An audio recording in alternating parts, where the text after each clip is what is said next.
jodoh, jadi turunin di rumah sakit jiwa dan sudah mantri, sudah siap-siap megang saya. Dan saya mau kabur, saya keburu diinjeksi. Akhirnya setelah injeksi saya dikasih obat penenang, saya nggak ingat apa-apa. Baru bangun, saya udah ada di ruangan, keluarga udah nggak ada. Nah, bagaimana saya melawan situasi dengan kekaryaan, dengan lukisan? Karena saya menganggap diri saya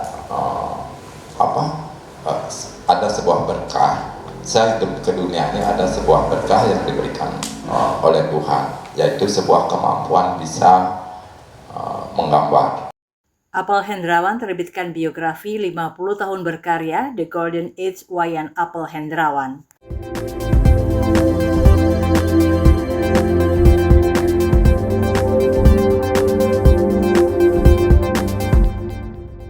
Berupa asal Sanur, Wayan Apel Hendrawan dengan pengalaman hidup yang menarik menerbitkan buku biografi.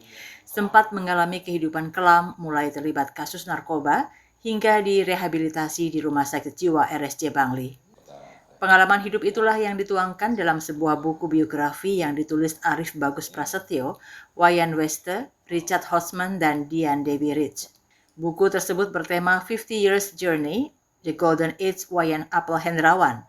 Buku setebal 220 halaman itu ditulis dalam rangka 50 tahun perjalanan berkaryanya. Menariknya, buku ini akan di-launching pada pembukaan pameran karya lukis dan instalasi karya Apel Hendrawan di Titik 2 Ubud pada 22 Mei 2025 mendatang. Pameran yang akan berlangsung hingga 11 Juni 2025 tersebut merupakan hasil kolaborasi bersama Sawiji Studio and Gallery. Wayan Apel Hendrawan dalam jumpa pers Sabtu 17 Mei 2025 di Sanur Ing Tattoo Studio, Jalan Danau Tamblingan nomor 212 Semawang Sanur menyampaikan, buku biografi ini juga didedikasikan kepada keluarga, teman, serta daerah tercinta yakni Bali. Untuk mewujudkan sebuah buku perjalanan hidup saya, dan juga nanti akan ibaratnya sebuah pameran lukisan yang berada di Titik 2 nanti di Ubud, Mas Ubud. Nah, saya sangat berterima kasih juga kepada keluarga sudah mensupport penuh atas terbitnya buku ini. Dalam buku ini yang mengupas tuntas semua perjalanan hidup Apel Hendrawan, termasuk yang paling kelam dan tabu.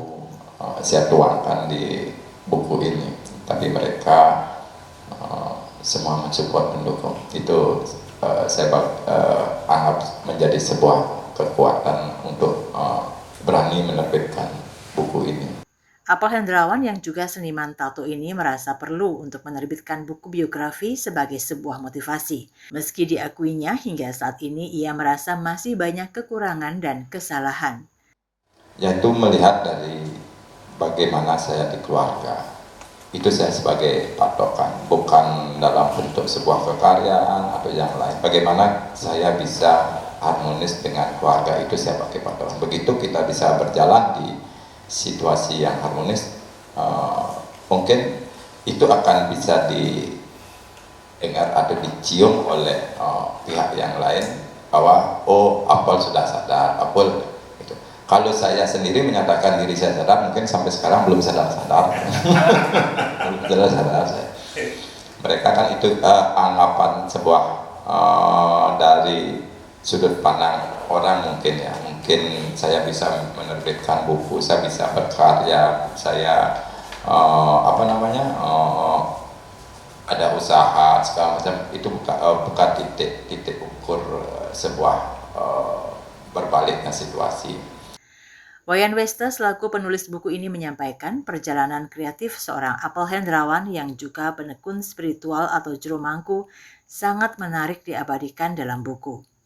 Belajar secara otodidak penuh lika-liku. Mereka sempat mengalami kehidupan kelam, tetapi akhirnya dengan tekad kuat, ia bisa keluar dan menemukan jati dirinya dengan melukis. Ketika dia melukis, pelan-pelan hantu yang ada di dalam itu diam dia. Melukis adalah melawan sakitnya sendiri. Melukis adalah melawan jiwanya yang sedang berontak bagi saya. Dia melukis. Dengan melukis dia seperti melakukan terapi. terus menerus gitu. Sementara Dian Dewi Ritz menyampaikan pihaknya dalam penggarapan buku ini mencoba merekam renungan-renungan seorang Apel Hendrawan tentang hal-hal yang dilewati, baik bagian seni atau dari perjuangan untuk masyarakat maupun sesuatu ujian hidup yang berat dihadapi sebelumnya. Di Bali sekarang di mana-mana sih, bukan Bali aja.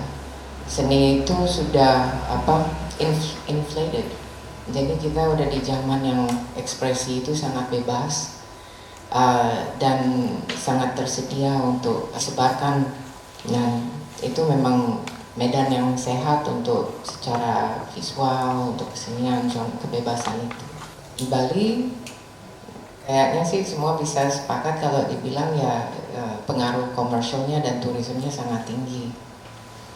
Di situ tidak bisa dikatakan kan tidak semua akan teruji dengan pengalaman-pengalaman seperti ini dan suara yang sangat konsisten dan sangat jujur dan terbuka. Sedangkan penulis Arif Bagus Prasetyo menyampaikan sejauh ini karya-karya Apel Hendrawan yang diamatinya, sanur dalam pengertian fisik tidak menjadi arus besar dalam kekaryaan Apel Hendrawan.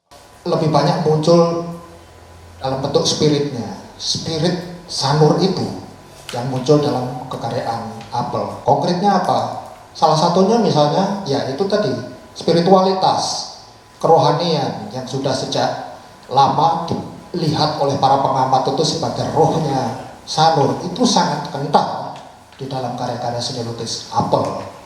Masalah persoalan spiritualitas baik yang digambarkan, kalau dalam lukisan Apel digambarkan secara eksplisit dalam bentuk figur-figur dalam tanda kutip yang berciri dewa.